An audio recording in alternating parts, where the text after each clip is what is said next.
Hi y'all, welcome to High Voltage Diesel. On today's episode, I don't know what we're gonna do, but we're gonna get into something and it's probably not going to be exciting. So let's find out what we got in store for today's videos. I know you've all been wondering how the 81 Peterbilt is coming along, and it's coming along pretty darn good. We are just about ready to drive it and take it on its first actual trip. Can't wait. Got the tie rod end replaced, got a whole bunch of other stuff. Man, you hear that? Wow, somebody's having a bad day. Wow. Well, anyway, I forgot where I was because that was like obnoxious. But anyway, yeah, we just got some other stuff to button up, some other... Wow, that's crazy. Yeah, anyway, yeah, we got some other stuff to button up. We got some wires to connect and, you know, just got to get the headlights working like I said before and all that stuff, and got the seats in it, and just, man, this is going to be pretty cool darn truck. I really can't wait to take it on its first little road. Wow. Oh, that guy's mad. That's like coming from over there. Oh. Yeah, that guy's pissed or something. Someone's having a bad day. Wow.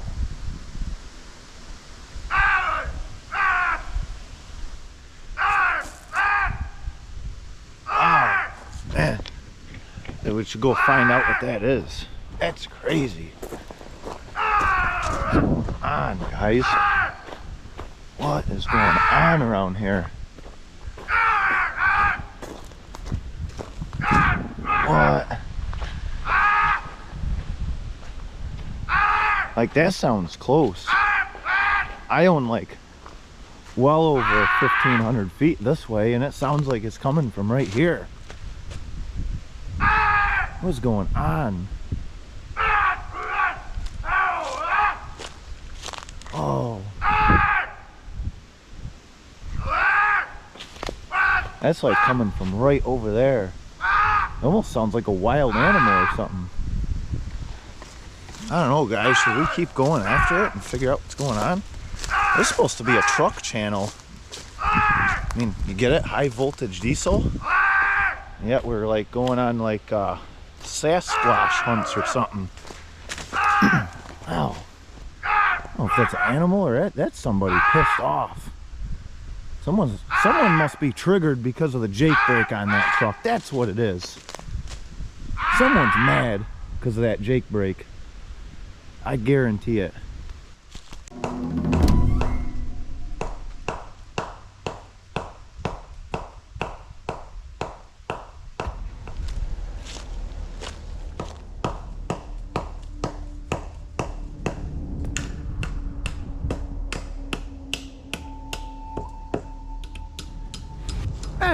Hey, get back here!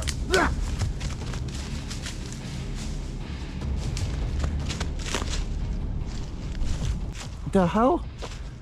What is this? No Jake brake. Really? Dude, you got a trespass on my property just to put a no Jake brake sign up? Come on. Where'd this guy go? Let's go find this guy, see what's up with him. Where this guy went. There you go.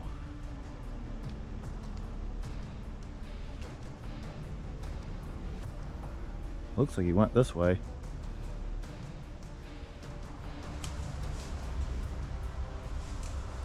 Oh, there he is. Get back here.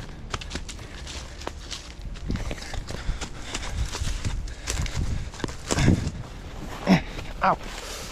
Prickers. Oh, he got away. Damn it. I ain't going through there. Oh, people. It's wrong. Anti Jake brake people, anyway.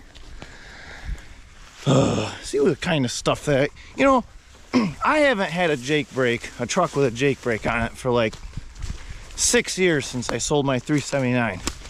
I finally get this truck with a Jake brake, and I tested out like one time. I'm all out of breath now because of that guy. I'm tested out one time and I got haters hating Jake brakes. Look at this nonsense. No Jake brake. This crap out of here. Jake brake. Hey, even this is one of my hammers too. Even stole one of my hammers. How'd he get one of my hammers? Pick up all this stuff. Bad for the whales. Unreal, guys. What a joke. You know, I can't even remember where I was with my intro now. So, I don't know. Anyway, I've had enough for today. Let's just get right into the video and hope that we can enjoy the rest of the day. No Jake brake. Yeah, wait till we get that truck going again. No Jake brake. Yeah, we'll have 10 signs next time.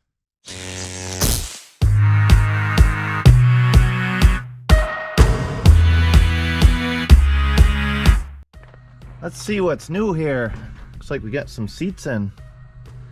Yeah, that's a little bit better than the lawn chair I had in here. But there's no floor, you'll see. Like I mentioned on the last couple videos, I'm not really gonna put this truck completely together yet. That way if there's something that I have to fix under here, I don't have to completely take the entire floor apart to try to get to it. I could just simply lift this up and get under there, and then once everything is hunky-dory and I drove it a few times, then I'll worry about putting everything back together. Alright, so if you watch the last couple videos, you'll see that this tie rod end is really bad, and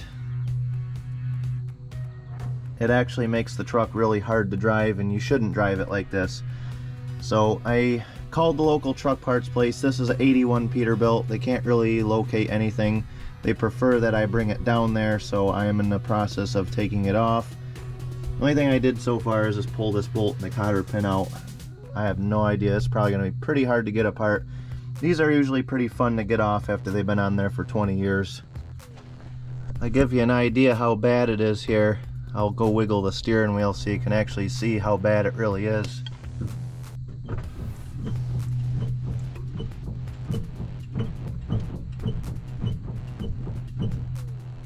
Yeah, it's pretty bad. Definitely needs some attention, so I'm going to work on trying to get it off here.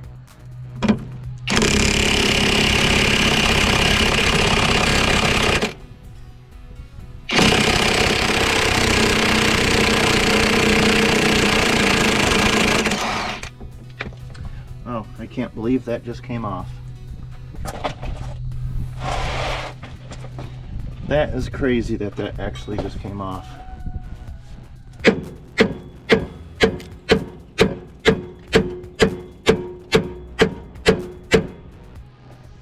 Bigger hammer. Come on guys, let's hear it in them comments. Let's hear how bad we're boogering up the threads on this old junk tie rod end. Can't get a good swing on it.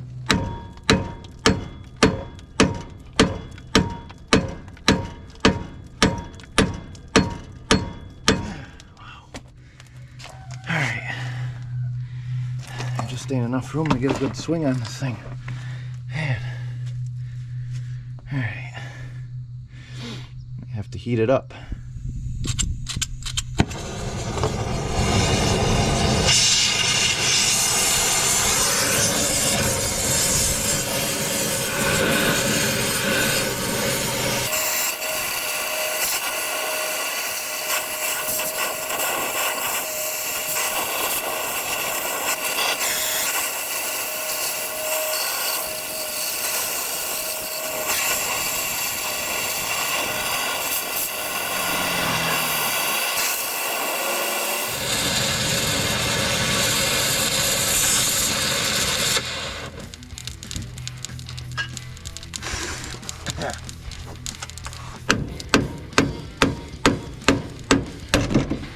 There we go. Man, a little bit of heat works wonders. Alright. I hate to heat these up unless it's a last resort because I just don't want to take the chance of taking the integrity of the strength of this steel out of it, because this is probably the most important part of the truck. I don't know how far I'm going to get. I don't even know if these are reverse threads or what on this, but I see this is bent. That took some force.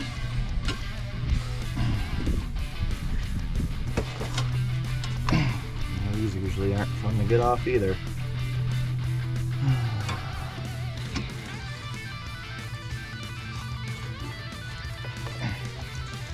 Stand on it.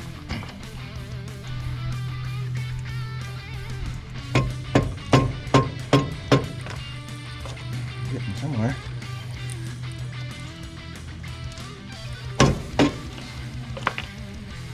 Question is if we're going the right way.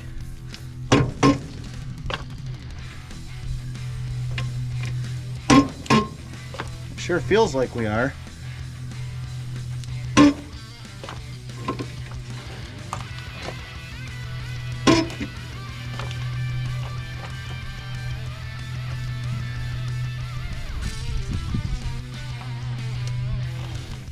Sure feels like we're going the right way because it's getting looser.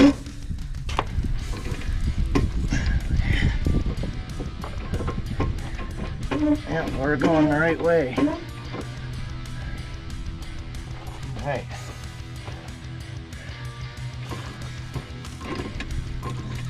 There we go.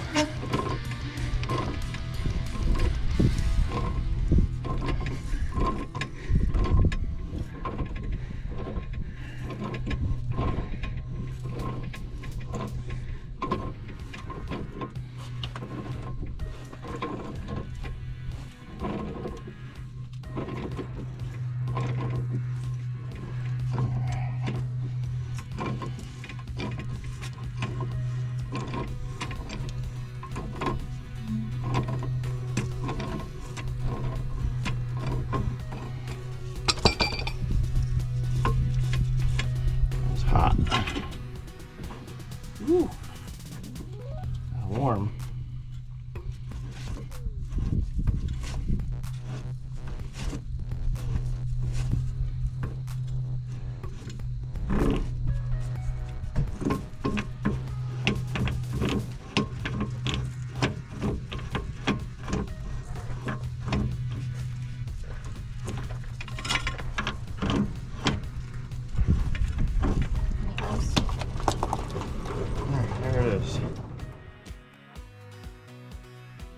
All right. Got the new one. Yeah, this old one was pretty darn bad. Anyway, let's break out some bigger and the better. Yeah, I already opened it. Well, they actually opened it at the place to make sure it matched. So this is an unboxing for you, not me.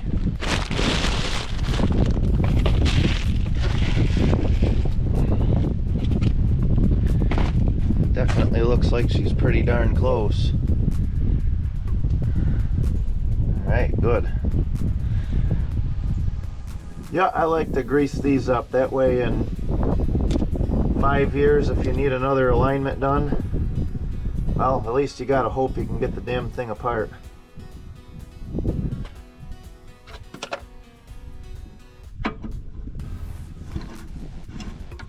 Oh yeah. What a good feeling. What a good feeling it is when things actually go together the way they're supposed to.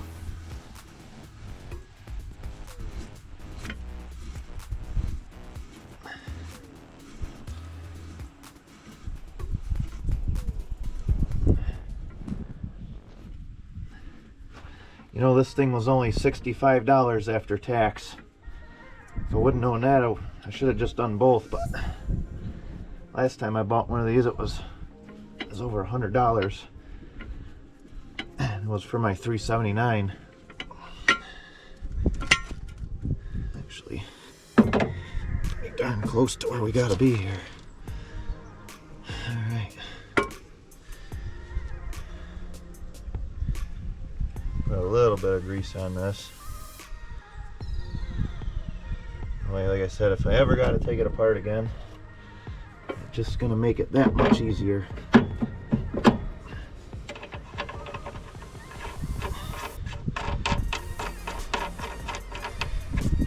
Not gonna draw this right down yet. I'm just gonna snug it. All right, now it's time to move on to the alignment process. Now what you got to do is put a nail through a board, put it down, put the truck in gear, drive over the nail, and you're all set. All right, so what you really do is you get your board with a nail in it, and then you play Wheel of Fortune here.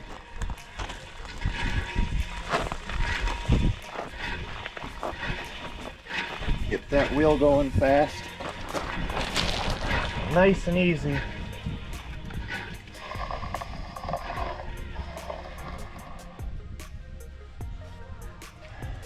You'll see that what we did is put a nice line in our wheel. You want to go the opposite way of the nail. If I would have went that way, I would have dug it in. The nail probably wouldn't have went through the tire, but it could have. Tires are pretty tough, but I take the chance at $400 a piece. I actually have a brand new tire for this side. I won't be running this one. I just want to get this alignment done. So now you can see you got a nice line all the way around. We're going to do the same exact thing on the other wheel. Okay, we have our nice line on the other tire. The reason you do the line is because it finds the true, not the center of the wheel, because it really don't matter. Like your line could be there, there, preferably somewhere towards the center, but it finds the, what am I trying to say, the true axial motion or path or whatever of the wheel. So like trying to measure from that corner versus the other side, tires aren't perfect. I've never seen a tire that spun around and that was perfectly straight.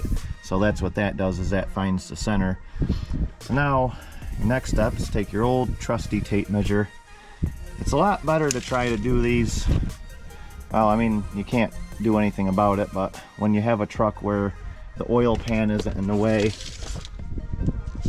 the best thing to do is try to take your measurement from as high up on the tire as you can at like 90 degrees, or well, 3 o'clock, 9 o'clock on each side. But unfortunately the oil pan on this one, we're going to have to take it around 4 o'clock or so, which isn't a big deal, not a big deal at all, but it's always good if you could do it 9 o'clock, 3 o'clock, exactly 180 degrees. So what you're going to do is measure the difference between the back of your tire and the front of your tire. This, you definitely need a partner to do it. And when it's all said and done, you're going to want an 1/8 inch of toe in, which means the front of the wheel toe in just an 1/8 inch.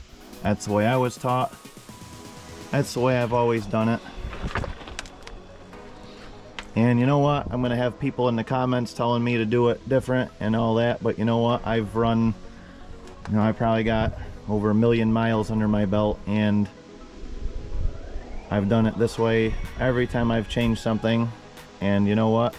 I can go quite a few darn miles without wearing out a set of tires. So yeah, I'm sure the new laser things they got, and actually a lot of times they'll put them in something that'll bend the axle and stuff like that and get them straight. But you know what, for a cheap redneck free operation, I've never had a problem doing it, and I've had tires last longer than brand new trucks doing it this way. So this is a way that I recommend doing it if you're kind of blue collar and fix everything yourself. Paint markers usually better to use because this could rub off easily, but I don't have a paint marker today, so you just got to be careful not to rub the line off. So yeah, when you're all said and done, you should have, say, just make up a number, you should have 50 inches exactly on the back and 49 7/8 on the front in a perfect world. Not that it's going to be that, just in an example, that's about what it should be, you know, and roughly between a 1/16 to an 1/8 of an inch toe in is what I've always done, and it seems to make the track straight and handle good and return the center pretty good when you go around corners. So why change it if it always works? And obviously I got a bigger pipe wrench that I'm gonna go find, but you get your big pipe wrench, loosen these up, WD-40 the hell out of them, and obviously spinning that one way or another will push your tires in or out. And that's all there is to it. Then when you're happy with it, you put your bolts back in, tighten everything down, you're good to go. I always recommend having the truck on the ground, not on jacks. That way everything relaxes the way it is while it's on the road. You know, when it's jacked up, everything moves just a little bit. You know, when it's sitting on the ground, that's how it is when it's going down the road. So that's the most accurate, to have the engine, because I could have done this without the engine in it and stuff, but you're better off doing it when the truck is the way it is driving down the highway. It's just under 79, like basically 79 back. This one here about 79 or 78 and 7/8. So we're about between a 1/16 and an 1/8 inch toe in, which means front of the wheel is a 1/16 to an 1/8 of an inch closer than the back. So that should be exactly where we gotta be. That's how it's been on any other truck I've did, and I've always had good luck doing it this way. Here, now we can put these bolts back in. I'd recommend putting new bolts in these, but I don't have bolts this long right now, so I'm just gonna throw these ones in for now, and next time I go downtown I'll get new ones.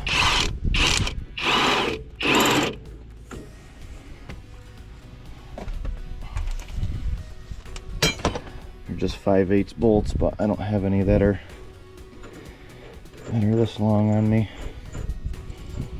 But these ones will do for now. They're not really compromised in any way.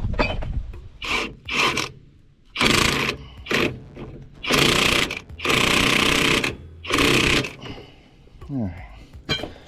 Those ain't gotta be so tight you could hold the world with them. Just enough to clamp that bar. And we are going to torque this. I like to just tighten these by hand so I don't break them off. And I can make sure they're actually tight, because this is pretty important.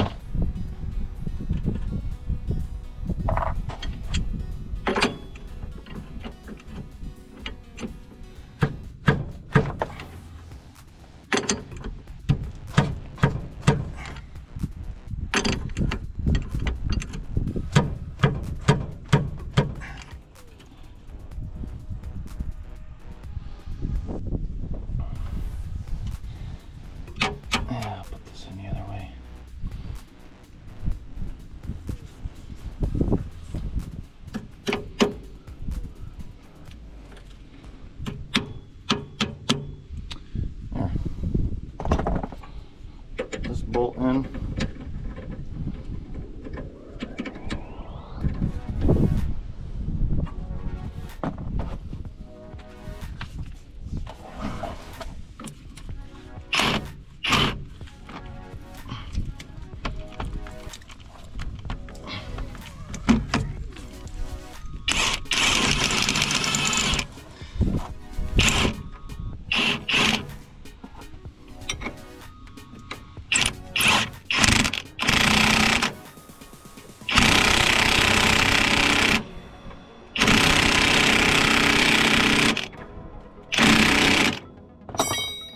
Alright, and that is that. There. No more loose tie rod end. The whole truck should be safe to go down the road now. Brakes on this thing are really good. I actually had this wheel off at one point, and brakes on the back are really good. Actually, all the brakes on this thing are like new. Brand new steer tire for this side, so I'm not going to run this. I'm going to try to find a different rim for this and put a new steer tire. But this one here, this is good enough just to, it's probably right on the verge of the legal limit. but it's not dry checked or anything, so I'll drive it like this until I find a rim, which will be pretty soon, hopefully. But other than that, she should be safe to go down the road now.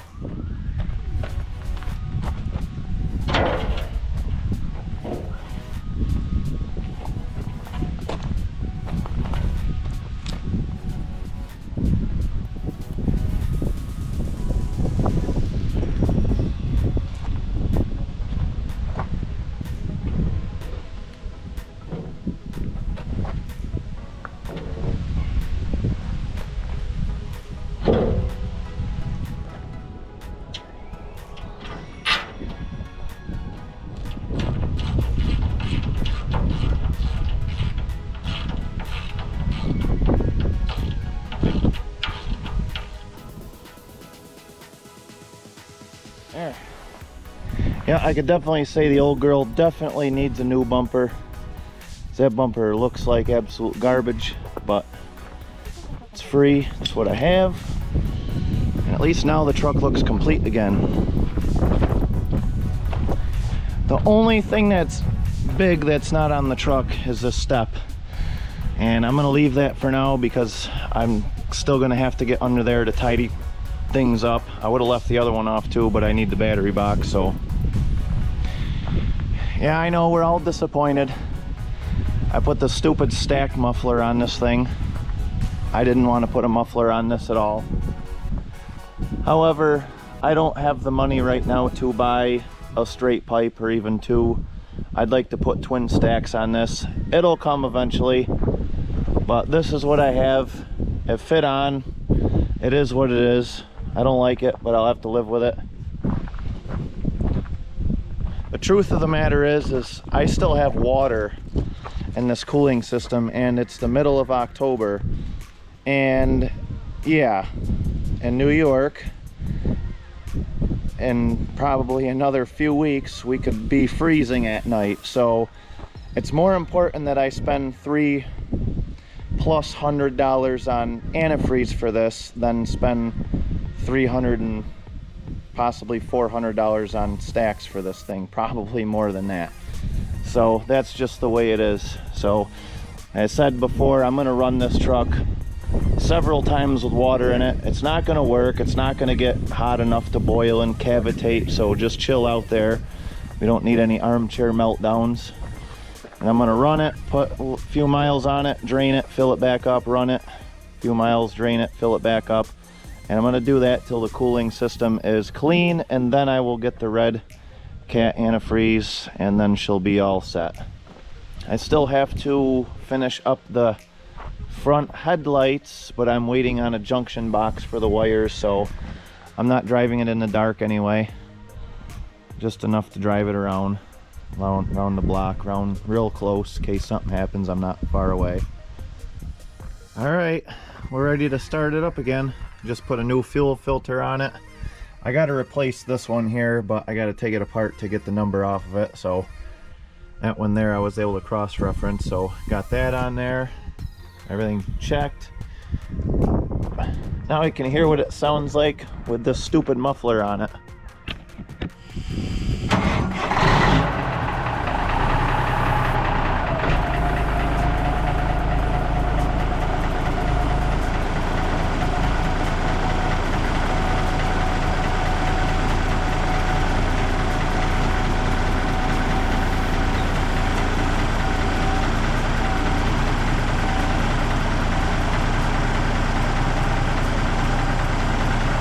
Yeah, 100% definitely too quiet.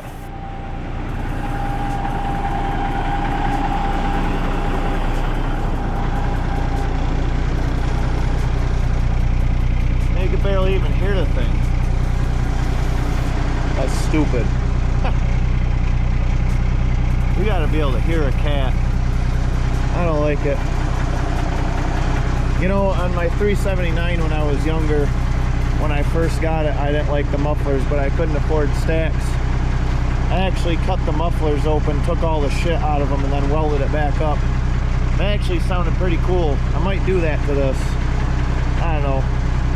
Not as ambitious as I was before either, so. Can't even hear it though.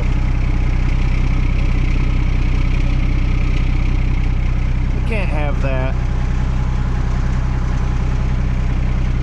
Maybe now I won't have people nailing up Jake Brake signs on my property.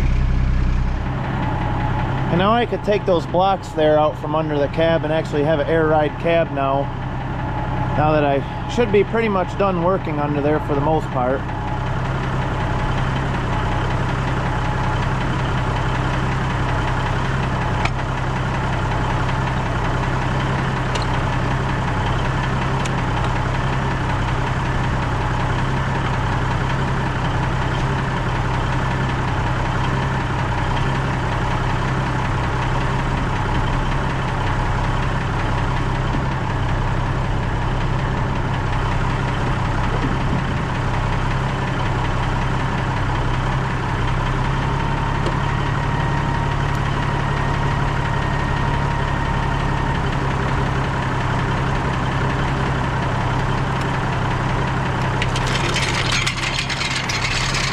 Alright, well, I don't think this is going to be the best spot for you guys because you're just kind of mounted to the headliner here, kind of on a clip, so.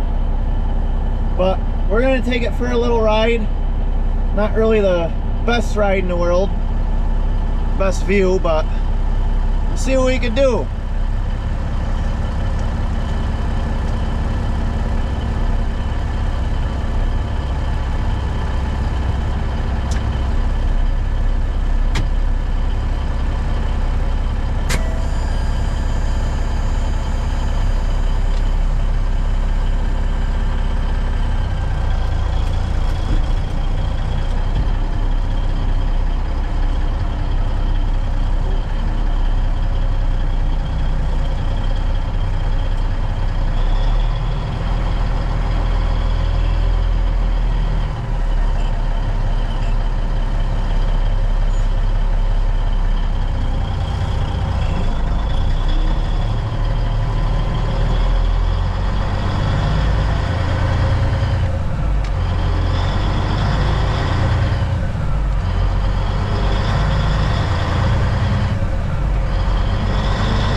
Much better with that new tire on.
Another successful trip. Probably won about 6 or 7 miles or so, I'd say. These red lights on the hubs aren't on. Nice and cool. I gotta figure out what gears this thing has in it. I tell you what, this thing has some really steep gears in it. There ain't no, my 379 had 411s. There ain't no way these are 411s. These are, I'd say these are like 350s or even down in the 320s. Because this thing, I don't have a speedometer attack, but I could tell just by the way it sounds.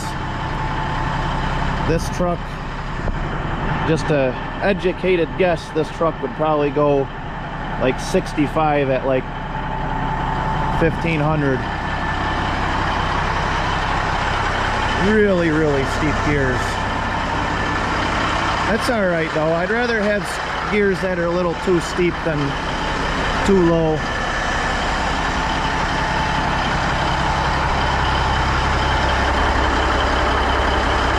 Transmission's cool. Everything feels good. Muffler's hot.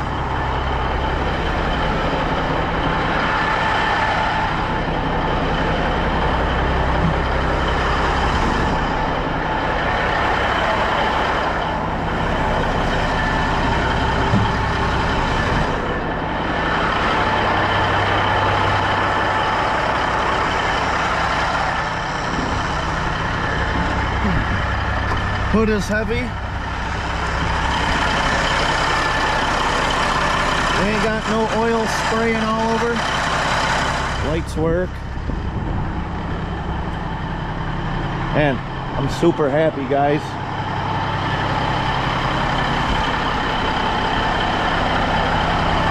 She ain't got hardly any blow by.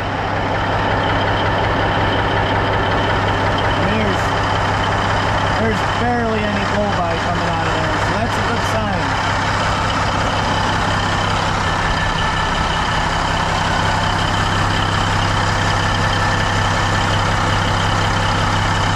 No major oil leaks.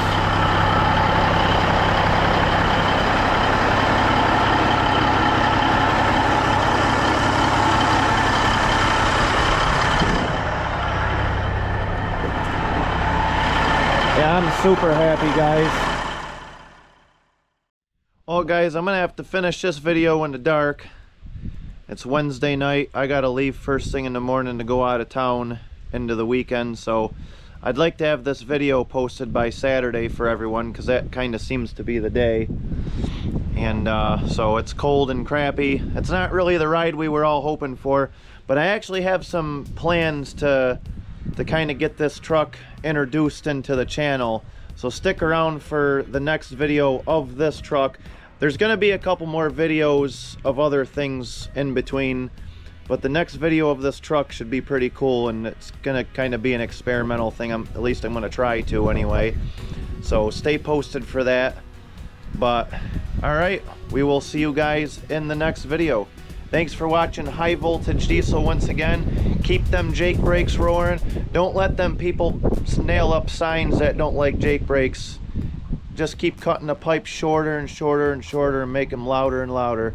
Till next time, thanks for watching High Voltage Diesel. We'll see you guys in the next one.